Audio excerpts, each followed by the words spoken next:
राधण में नौजवान इतिहाद यूनिट सूबेदार खान सरगाणी ऐं कोमपरस्त अॻवान पारां सिंधु दरिया मां 6 नवां तकरारी केनाल कढण ख़िलाफ़ ॻोठ सूबेदार सरगाणी खां राधण ताईं 7 किलोमीटर पैदल मार्च करे शानदार रैली कढी वई।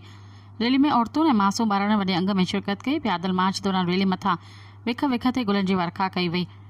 मुज़ाहिरनि पारां केनाल समूरा नामंज़ूर जापुर जोश ऐं जज़्बाती नारा लगाया विया। इन मौक़े ते कोमपरस्त अॻवान आयशा सरगाणी, नसीम सरगाणी, खैरुनिसा सरगाणी, नाहिदा सरगाणी ऐं ॿियनि चयो त वफ़ाक़ सदाईं सिंध सां ज़ुल्म कंदे सिंध जे वसीलनि ते कब्ज़ो कयो आहे। 150 साल खां सिंधी क़ौम दरिया बचाइण जी जंग में जुटियल आहे। सिंध दरिया ते क़ाबिज़ धुरियूं पहिरियां खां ई सिंधूअ मथां केनाल ऐं डेम ठाहे इंडस डेल्टा खे तबाह करे छॾियो आहे।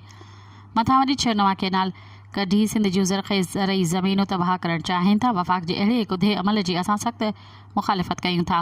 केनाल कढण सां सिंध जे इंसानी आबादी तोड़े झंगली जीवत मुकमल तबाह ऐं बर्बाद थी वेंदे। हुननि वधीक चयो त पाणी असांजो जियापो आहे, जंहिंजो कतिरो बि हाणे पंजाब खे चोरी करणु न ॾींदासीं।